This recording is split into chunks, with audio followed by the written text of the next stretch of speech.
Hello chess friends and welcome to your Out of Chess channel and welcome to a game that I simply cannot wait to show you. Welcome to a spectacular gameplay by Stockfish 16.1 against another top engine Seer in a crazy Chekhover variation of the Sicilian defense. And this game is, I think, pure torture by Stockfish. Stockfish will torture its opponent for more than 100 moves with epic tactics, with really wild ideas all over the board, with queen sacrifice, with crazy rooks that will dance all over the board, will surround the king. So in my opinion, such a crazy game.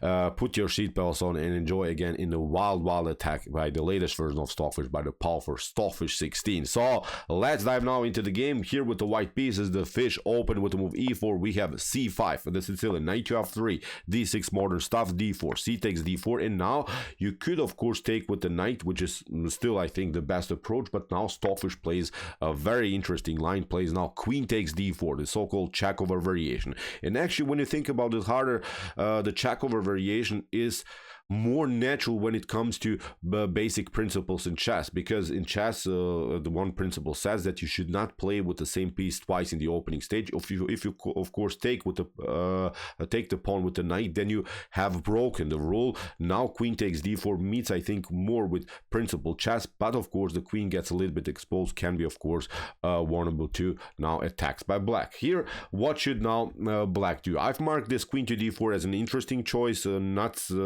as an accuracy mistake or something. This is still common theory. Maybe you can use this as your surprise weapon if you're playing maybe against the knight of Sicilian, or maybe some different Sicilians that that are bothering you. Queen to d4, really a huge surprise element. So after queen takes d4, what should you do? For instance, if you continue with knight to c6, this wasn't played in the game, then you pin simply the knight. After knight to f6, you takes, and now we can break and enter here with the move e5.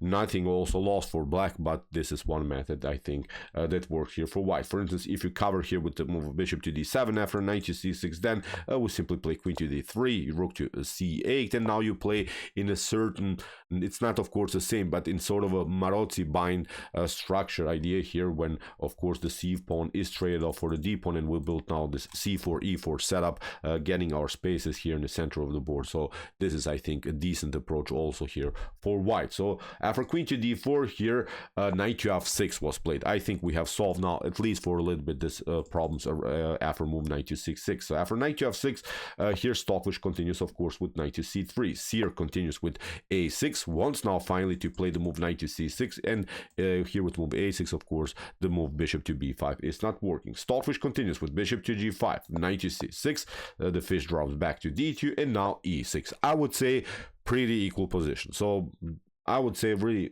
good chances for black here, good chances for white. Black is this beautiful flexible e6 d6 pawn structure that could of course break and enter in the center of the board if the position allows it. d5 I think is the basic goal, is the basic concept that black should try to do. Here Stockfish plays queenside castle, pretty standard stuff, normal ideas against the Sicilians. h6, bishop to f4, e5. Here Seer chases simply the bishop away. Stockfish continues now with bishop to e3, and now here bishop to e6, which is even the optimal way here to proceed by black. Many of us I think would even try knight to g4. Seer plays here really also a decent opening theory. After knight to g4, it seems so that maybe white is not having a good score for the bishop, but actually when you think about it harder, then we can occupy the main weakness in this position, which is of course the d5 score. There is also the backward d5 pawn. There is now weakness on b6. You can maybe try knight to e3, takes. You're trying something like this. We simply escape if you trade it off. Still you're continuing the game with the backward pawn on d6, and I think slowly but surely positionally white will squeeze simply black in this position, especially because of this bad bishop that's blocked here on f8. Even if it gets developed somehow here, it's still blocked out. d6 has to be protected, so many positional problems even in this line. So knight to g4 seems tempting. You will get the bishop, but actually leaving here the protection of the d5 score. So I'm not thinking this is a good solution here for black. After bishop to e3, that's why bishop to e6, first of all controlling the d5 square. The fish continues with normal stuff, king to b1, improving the position of the king. b5, here play by Seer, simply expanding on the queen side, and this is actually even a theoretical novelty. In chess history, queen to a5 has been played, and also rook to c8 in some games. And believe me or not, there are not any winning games in the database in Grandmaster, International Master, FIDE Master level in which white won the game after this particular move order. So after bishop to e6, no winning games by white, only one drawish line, and 2 winning games actually by black. So if Stockfish wins now this game, Stockfish will be the first. It will be a historical moment, of course, for us here to see. So after bishop to e6 here, king to b1 was played by Stockfish, and now, as we mentioned, b5. Here the fish continues with knight to h4, is simply, of course, getting for the f5 square. What should you do? Let's see again these options. If you try knight to g4, this wasn't played in the game, but maybe you're thinking, now I have finally defended my d5 square, maybe it's now time to hit the bishop. Then we simply get knight to f5, the bishop takes, we take, you take maybe this bishop, and although these are opposite colored bishops, seemingly this should be a drawish position, but again, I don't like this d5 weakness. Look at this, you're trying bishop to e7, h4, we're not allowing some bishop to g5 stuff, castling, queen to e4, bishop to d3, d5 weak. You can never advance this backward pawn to d5, and I think the main tactical goal is somehow to push the pawn on f5 in even delivered checkmate. So even in this scenario, when you have covered the d5 square with your bishop, chasing the bishop on e3 is not such a huge problem actually here for white. So after knight to h4, that's why rook to b8. Here Seer wants, of course, the further expansion on the queen side. Stockfish continues with f3. We have queen to c7, g4, continue the pressure on the king side, g6, protecting the f5 square, knight to g2, liberating now the square for the pawn, hoping, of course, to expand here further on the king side. And now the real fun starts. It was so far a positional battle, positional struggle, reposition of pieces, trying to deliver the pieces on the best squares. Really the beautiful opening theory, but now the real fun starts. Here, Seer opens the position with the move d5. Really wild stuff. So although this square is taken many times, you see that actually this idea by Seer is very tricky. Stockfish continues with knight takes d5, knight takes d5, e takes d5, bishop to d5, queen takes d5, and now rook to d8. Look at this. There's nothing that can be done. This queen cannot protect anymore the rook on d1. But Stockfish is a different monster. Stockfish found here really a beautiful counterattack. If you like, maybe just for fun, you can pause the video and try to see now the best solution of this position now for white. It seems that it's losing, because if you move the queen, you're getting simply even here rook to d1, you lose the exchange, you lose decisive material, and it should be game over here for white. So what's now the only move that white can play?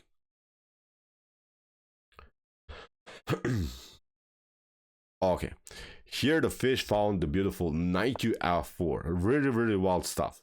Let's see options. If you take now, knight takes d5, pardon me, the rook takes the queen on d5. Then we play knight takes d5 here, of course, and then you have to step back with the queen. Now we play knight to f6, and you see now the problem is now that the king has not been secured to castling or something. Now we have to move the king. We'll simply retreat, and I think white has a decent compensation for the lost queen, has now the rook and one minor piece, and has now the endangered king position, which is, I think, also something that we should consider in this position. And suddenly, I would say the position for black is collapsing. This bishop will come into the game, maybe with c4. This bishop can come also into the game. Very tricky stuff. f4, maybe getting this rook on the e file. So suddenly 4 or 5 pieces would dance simply around black's king, and this could be a dead position. So you're trying maybe here after knight to d5, king to e8. Now we play, as we said, c4, and I think this is not a good continuation anymore here for black. If you take here the knight after this move, knight to f4, if you take e takes f4, then there is this resource, queen to e4 check. You have to cover. Now we trade off the rooks, and now we pick up the pawn. Maybe even we can trade off the queen, simplify the game. white is up a pawn, has now the bishop here in a fully open position, and I think in this endgame stage again white is winning. So that's why for knight to f4 you cannot take the queen immediately. So that's why here bishop to e7 was played by Seer. Now this whole idea with knight to f6 check, preventing black from castling that we saw previously, is not working because the bishop is of course covering now finally the f6 square. For bishop to e7, that's why Stockfish continues now with bishop to d3. You cannot do anything better, but look at this. After knight rook takes the queen on d5, knight takes d5, we have the fork against the queen and the bishop. We have queen to c8, and now bishop to e4. Stockfish simply develops the piece on the best square. If you try something like f5 here to kick away this bishop from this active square, then there is this problem. You play simply knight to b6, the queen has to step back, we take, and now bishop to f5, we simply pick up the piece. Again, I think game over here for black. Black lost too much material, I think, in this trades of pieces. Has of course the queen on the board, but again the king is in danger. There are certain problems of checks. The g file is open, the rook is so far out of game, cannot be included in a good way into the game. Again, I would say completely winning game here for white. So after bishop to e4, f5 so far is not working, so that's why h5 here by the Seer chess engine. Stockfish continues with bishop to b6. Again, if it takes something like h takes g4, then this one is the problem. Knight to c7 check, the queen gets disconnected from the defense of the bishop on c6, and now we pick up another piece, and obviously it would be again game over. The king to f8, and now bishop to c6, game over. So after bishop to b6, that's why king side castling finally here by Seer. Finally Seer secured the king, but still it's now a tough battle because Stockfish has lost the queen, has now to show its compensation in this beautiful dynamic position. After king side castling, we have now g takes h5, of course by the fish trying somehow to open the g file. We have f5. Now finally this idea is working because of knight to c7. The king is not anymore here, so there's no threat of bishop to c6. That's why bishop to d3, g takes h5, and now c3. Good move by the fish. Nice calm positional move, not allowing maybe this knight to be improved somewhere. If the knight maybe comes on d4, you would probably have to give it up for you would have to give up your bishop for the knight, which is not good. You have the beautiful bishop pair still on the board, which is very dynamic in open positions, which can be of course supported with the rooks in the attack against black's king. So that's why I think keeping many pieces on the board is very important now for the fish in the continuation of the game. So after c3, king to h7, the Seer engine escapes from g file attacks, bishop to c2. The bishop stays very active, especially on this diagonal here where the bishop so far is indirectly hitting the king on h7. Rook to f7, we have bishop to e3, rook to g7, and now rook to d2. Good move by the fish, not allowing maybe also black to create some control play on the second rank by playing maybe rook to g2. Here, what should black do now? If you try maybe to advance the pawn here on a5, if you're trying maybe to do something, many of us I think would try to place at least some kind of a counterattack, would try somehow to get the b4 goal working. Then look at this, actually after rook from h to d1, and you're trying maybe to push your pawn through, then we simply pick up the bishop, get a rook here, you maybe get greedy here, and now a rook to h6. I wanted to just show you this line, although this wasn't played in the game, but this motif, this common problem with this move rook to h6 is now present almost till the end of the game. This is now huge problem that Seer is facing, this special line. Although this wasn't played in the game, I wanted to show really the real threats here that Stockfish has created. Although you're breaking and entering already here, actually white's attack is much faster. Look, this rook to h6, you're retreating. Now this bishop is coming, bishop to b3, you have to step back. Now the rook is coming, you have to step back here, and now again bishop to a4. White pieces are playing in such a beautiful harmony. The rook is basically just standing in the way. Black would love to have maybe even the g7 square to somehow escape with the king, but now the rook is standing in the way. It's simply too much pressure. You have to give up the queen now.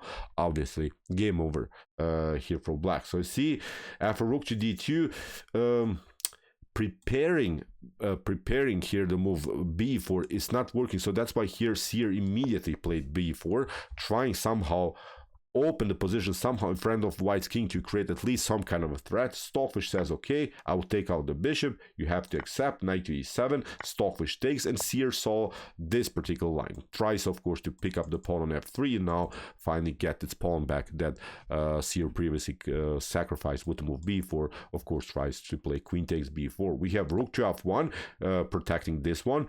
A very important idea, because if you allow this pawn to fall, then maybe Seer will get out of this maybe light square mess, and then eventually if Seer connects now two passers here, that could be very dangerous. So good decision by the Stockfish engine. Says, okay, take out this one on the queen side, because here at least this one is battling against this potentially mobile pawn. So far, of course, they're not mobile because of this very intense bishop's activity against the king, but maybe in the long term, if Stockfish would have left this pawn behind, then obviously would face many positional problems. So we have now a3, kicking away the queen, and of course creating some breathing spaces for the king if necessary for the later stage of the game. Queen to h4, rook from f to d1, simply improving the position of the rooks, again drawing this idea that we saw previously. As I said, always a huge threat. Rook to d6, and then rook to h6, you're getting the king here, and then bishop to b3. That's, I think, the main tactical goal that Stockfish is trying here. So here Seer tried queen to h3, tries to go for this pawn on f3. Stockfish continues now with rook to d6. Let's repeat again. If you play here queen takes f3, then rook to h6, as we saw, another check. Bishop comes into the game, you have to cover, and now with bishop to d5, game over here for black. So after rook to d6, that's why rook to g6, trying again to simplify the game by trading off the rooks. But as we mentioned, Stockfish has to keep the pieces on the board. Trading off the pieces is not good here for white, because only when there's this beautiful harmony between the rooks and the bishops, you can create something, because black has still decent amount of pieces on the board, I would say. So that's why the trading off pieces is not working here. Rook to d7, good continuation by the fish. Rook to g7, we have rook to d6. Seer is trying to repeat moves, and now Stockfish decides to go with rook to d3. Let's see what happens if you play here bishop to queen takes f3, then we play bishop to c5, and discover the attack against the queen. You lose now the knight, and I think this is now too much that black lost. Game over, I would say, again here for black. So that's why Seer continued with rook to g7 again. Stockfish continues now with bishop to g1, protects now also the h2 pawn. We have queen to h4, and now again bishop to e3. You could maybe try in this position to sack the rook for the bishop and try something, I don't know, rook to g1, queen takes h2, but actually it's not working. The king is too naked here, I would say. Look at this, the heavy artillery is again coming into the game. You're trying to cover. Now we pick up this one, we build a battery here on the 6th rank. There's nothing that can be done, you cannot protect it. So even exchange sacrifices here in this position are not working for Seer, because of the really beautiful potential piece activity by the rooks. Really crazy position. So after bishop to g1, that's why queen to h4 here played by Seer. Bishop to e3 by the fish. F4, as we mentioned, is not working because you're opening up the diagonal, and you could face again many tactical problems. So after knight to g6, again, let's repeat. If you try queen to h2 here, it's again not working because of this rook to d6 idea. You're trying knight to g6, we take, and game over. If you try to escape, then we know the grip, you get a check. If you get here, rook to h6 again. Let's just repeat, because as I mentioned before, this is the main tactical problem that black is facing now through the whole game. After bishop to e3, you see you don't have time to pick up any of this pawn, so that's why knight to g6 by Seer. Stockfish continues with rook to c3, attacks now the f5 pawn. We have queen to f6, rook to b3, trying to get the rook now again on the 6th rank. Rook to f7, and now rook to b6. Queen drops back, and now another beautiful rook lift. Now Stockfish occupied the 6th rank and has now many good opportunities to attack the king. So we have now queen to e1, Stockfish covers. We have knight to h4, rook to d1, attacking the queen. Queen drops back to f2, and now rook to h6. Again, this amazing check. We have to play here queen to g7, and now rook to c6. What should you do? If you play here knight to f3, this again wasn't playing the game, but I wanted to always show you how black does have really any time to take any of these pawns. Black would love to maybe take a pawn, create a passer, and start to push finally one of these pawns. But it's not working because of bishop to h6 check. You're running into really wild tactical sequence. Look at this. We deliver a new check. You have to go here. Now bishop to f5 is even working. Look at this crazy bishop sacrifice you take. Now you're running into sort of a checkmate pattern. And after rook to f7, here you can play, of course, king to g8. But now rook to g7. And now this other rook is coming. And it's an amazing checkmate here with both of these rooks supported by the amazing dark square bishop. So after rook to c6, you see nothing really is working. You don't have time to take anything here. So that's why f4, but you improve maybe the position of the pawns a little bit. But now this diagonal is open. Stockfish continues now with bishop to e4, fixes finally the structure. Again, if you play knight to f3, then here rook to c2 wins the game. The queen has to step back from the defense of the knight. Game over again here for black. So you see, never black could take any of these pawns on the king side. After bishop to e4, that's why knight to f5. We have rook to d5 by the fish, attacking now the pawn on e5. Knight to d4. Again, let's see, if you play now queen to h2, then we pick up simply this one. You're trying to escape, then you get this check. Again, and you check, you're trying this one. We improve the position of the king, and now you simply go for this pawn on f4, and I think again the position is collapsing here for black. Very good position here for white for sure. So after rook to d5, again, as we mentioned, you don't have time, so that's why knight to d4, an attack against the rook. Rook to g6, king to f8, rook to d8 check. Now the rook comes also into the attack, but also if necessary can protect, of course, the b2 weakness. We have queen to f1, we have rook to h6, knight to e2, and now a rook to c8. Here a new attack by the Stockfish engine tries, of course, finally to grab this pawn on a6. We have h4, a rook from h to d6, a new check, king to e8, a new check. Here again Seer tries to get the king somehow active, but now after rook to d5, Stockfish simply attacks now the pawn on e5. We have queen to g1. Now finally this pawn is falling, and I think from this point on really the position is collapsing here for black. Finally Stockfish took a very important pawn, because here we don't have a pawn majority anymore by black. Maybe black could somehow take out this one and start to push this pawn, but as we mentioned, the activity of the rooks with the support of both of these bishops is very nasty to handle here for black. So I'm not seeing good moments when black could take any of these pawns again here on the king side. After rook to e5, king to d7, rook from e to c5, we have rook to e7, now new check, and now after new check, again new check, and Stockfish goes again around. So this king is so messed up.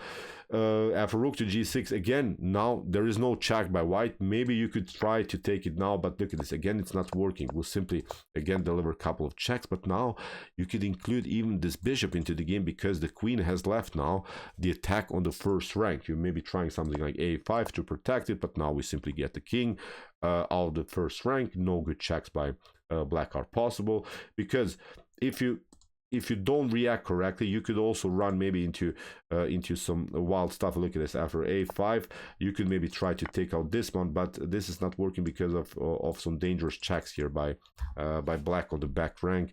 Then if you start to play here, then knight to c1 is working in one moment. You would have to give up maybe the rook for a knight. If you don't play that, then you run into perpetuals. Look at this, you try maybe something like queen to h1, you go here, then knight to c1. If you don't want to give up the rook, maybe you go here, but always perpetual knight to c1, knight to b3, and this is not, of course, good anymore here for white. So let's see, after move a5 here in this potential line, after queen takes h2, what white needs to do is simply get out of this first rank. And now after queen to h1, we simply play bishop to c6.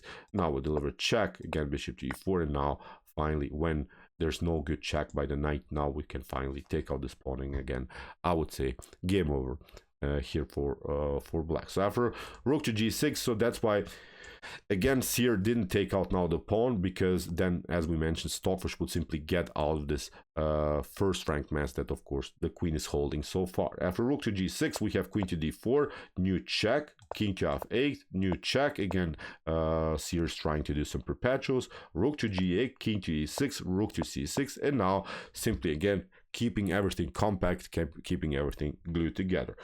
We have now knight to c1. This was now a huge blunder by the Seer engine, but even in a different scenario, if you try maybe king to e7, for instance, my Stockfish engine at home suggests that you should play king to e7, but even in this line, I think black is lost, because white will simply play rook to a8. You're trying knight to c1, will deliver check. This one is taken with a check, and now new check, a new check, and now we finally pick up here the knight on c1. And what white of course has created is now two connected pass pawns here on the queen side. This line is much tougher of course to play than the line that Seer played, that you see now with knight to c1, but I would say again completely winning. Even if you try to attack somehow this pawn, rook to c2 would simply solve all of the positional problems. The rook would then cover the second rank. As I said, maybe tougher to play because you will probably get a couple of checks by the queen, but slowly you're protecting with your rooks, you're protecting with your bishops, and then you launch these pawns slowly but surely, and I think also a completely winning game here for white. The Stockfish engine evaluates this position as 2.5 in white's favor, so I would say very completely winning again here for white. But after this move rook to c8, what Seer played is now the move knight to c1. Now this move becomes a problem because white has a much faster attack now. Look at this, rook to c7. Stockfish doesn't want to even take out the knight immediately. We have king to e6, rook to e8, new check here by the fish. If you take here, if you go here to d6, of course, then rook to f7 simply wins the piece. So after rook to e8, you have to play king to f6, rook to c6. Seer is trying to escape, rook to g6, and after king to h5, now comes a stunning move here by the fish, rook from e to g8. Stockfish is not even caring about this knight on c1 anymore, because no good checks by the queen are possible. What should you do? For instance, if you try to escape with your knight, you are trying somehow to keep your knight on the board, then you're running again into a wild sequence. Look at this, check, and now after rook to h5, game over. So Stockfish calculates everything. Although Stockfish didn't take the knight on c1 in the beginning, you cannot escape with the knight. Very crazy position. Rook to g8, queen to e5 here by Seer, and now rook to g4 by the fish, again preparing some dangerous stuff. Let's repeat again. If you try knight to b3, it's now a different story, because you get this one, bishop to g6, king to h6, rook to h4, and now you have to go here. Now rook to h5, rook takes e5, king takes e5, and now with this one, I think game over again. Too much material here. Black is lost. This is a passer on this side of the board. We can create also passer here on the queen side, so the position is too stretched for the knight. Again, game over here for black. After rook to g4, that's why rook to c7. Here we have again bishop to g6, king to h6, again rook to h4, again the same pattern. Stockfish simply picks up now finally the queen, and we have now again a similar position where Stockfish has now decisive material.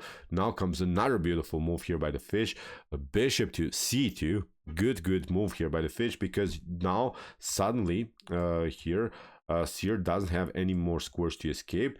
If you try here something like knight to e2, we have rook to e8. Look how Stockfish calculated everything. Now the king is lined up on the e file, and suddenly the knight is lost. So that's why after bishop to c2, what you could do, you could maybe try knight to a2 to somehow maybe deflect the king from the defense of the bishop. But then again, look at this, bishop to e4, you're trying maybe again knight to c1, now rook to e8 first to check, and now bishop to c2, again you're trying to do this one, but now after a couple more moves you're running maybe into a check, and now finally this knight could be taken. So of course black doesn't have to play the exact move that I've shown here, but again the knight is a little bit loose, and even in a worst scenario for white, even if the knight gets somehow traded for the bishop, again white has decisive material to of course, convert this endgame into a win. So that's why for bishop to c2, here we have king to d4, but now Stockfish takes, and obviously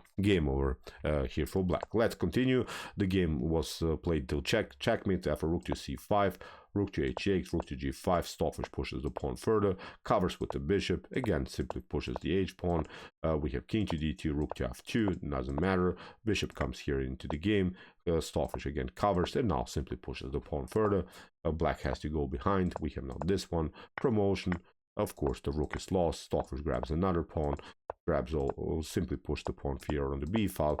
We can always take out this one, but after a couple more moves, we have a new promotion, and after queen to h2, it was a beautiful checkmate here by the amazing rook and queen activity. So this was epic. Early queen sacrifice just to create such madness all over the board. The rooks were really nasty, dancing always around black's king. The bishop here was amazing. How Stockfish managed also to open the files in front of black's king. Very stunning ideas. Great strategies and ideas of here this variation of the Sicilian defense. My opinion, something worth to study. Amazing stuff again here by Stockfish 16. So okay, I hope that you enjoyed this game. I really enjoyed it a lot. Interesting ideas here again by Stockfish 16. If you want to see more epic, sharp, brutal chess like this, check out our Come to Chess Games Played by Computer series. Here's the link of our playlist, and if you like this content, subscribe to my channel. See you soon with some more videos, and what do we say in the end? Chess is the best, of course.